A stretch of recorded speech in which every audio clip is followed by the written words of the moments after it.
Hello friends, आप देख रहे हैं एनएन स्पोर्ट्स और मैं हूं रवीश। एनएन स्पोर्ट्स में हम आपके लिए रोज लेकर आते हैं स्पोर्ट्स की टॉप 5 खबरें। तो चलिए देख लेते हैं आज की स्पोर्ट्स की टॉप 5 खबरें कौन सी हैं। वनडे क्रिकेट में दोहरा शतक लगाने वाले गिनती के ही बल्लेबाज हैं। वनडे क्रिकेट इतिहास का पहला दोहरा शतक क्रिकेट के भगवान सचिन तेंदुलकर के नाम दर्ज है। टीम इंडिया के सलामी बल्लेबाज रोहित शर्मा के नाम वनडे क्रिकेट में एक नहीं बल्कि 3 दोहरे शतक दर्ज हैं। बीसीसीआई टीवी पर मयंक अग्रवाल के साथ बातचीत के दौरान रोहित शर्मा के तीसरे दोहरे शतक पर चर्चा हो रही थी। हिटमैन के दोहरे शतक पर हो रही चर्चा के बीच ही रोहित की वाइफ रितिका का भी जिक्र होने लगा। रोहित शर्मा के तीसरे दोहरे शतक पर उनकी पत्नी रितिका सजदे को रोते हुए देखा गया था। रोहित शर्मा से रितिका के रोने की वजह पूछी गई तो उन्होंने एक पुराने राज की बात से पर्दा उठा दिया। रोहित शर्मा ने रितिका के रोने की वजह बताते हुए कहा, जब वो श्रीलंका के खिलाफ बल्लेबाजी करते हुए 196 रनों पर खेल रहे थे तो उन्होंने रन लेने के चक्कर में डाइव लगा दी थी। इसी पर रितिका को लगा कि रोहित के हाथ में चोट लग गई, जिसके बाद उनकी आंखों से आंसू आ गए। इसके अलावा रोहित शर्मा के तीसरे दोहरे शतक की सबसे खास बात यह थी कि उसी दिन हिटमैन और रितिका की शादी की सालगिरह भी थी। वेस्टइंडीज के पूर्व कप्तान डैरेन सेमी ने आरोप लगाया है कि इंडियन प्रीमियर लीग यानी आईपीएल में सनराइजर्स हैदराबाद की तरफ से खेलते हुए वो नस्लीय टिप्पणियों का शिकार बने थे। सेमी ने यह आरोप अमेरिका में अफ्रीकी मूल के जॉर्ज फ्लॉयड की हत्या के बाद दुनिया भर में चल रहे ब्लैक लिव्स मैटर अभियान के मुखर समर्थन के बाद लगाया है।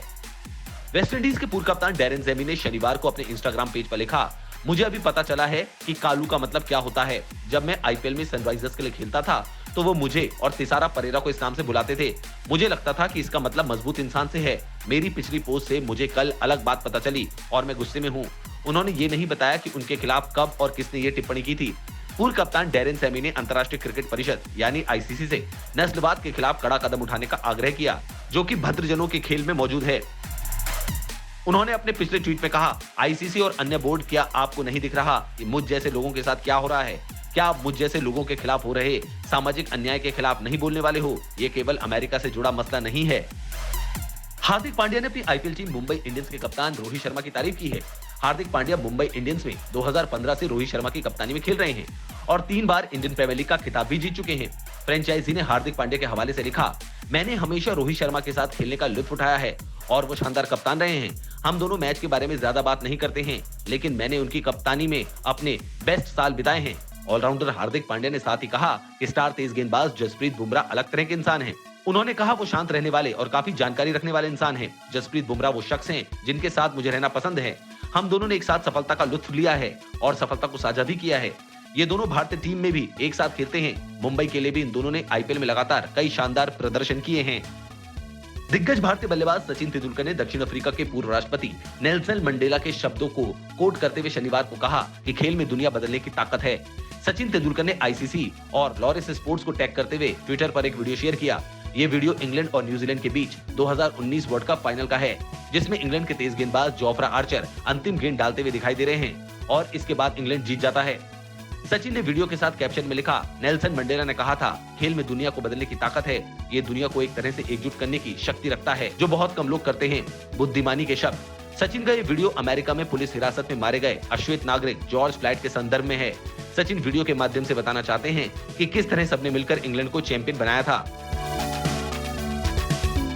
भारत के अनुभवी विकेटकीपर बल्लेबाज पार्थिव पटेल ने कहा है कि पूर्व तेज गेंदबाज जहीर खान और जवागल श्रीनाथ की गेंदों पर विकेट कीपिंग करना उन्हें काफी मुश्किल लगता था, खासकर जब गेंद स्विंग हो रही होती थी। पार्थिव पटेल ने कहा, जहीर खान और जवागल श्रीनाथ खेल रहे थे तो भी एक बड़ी चुनौती थी। पिच में ज्यादा उछाल नहीं था और गेंद अच्छी गति से आती थी।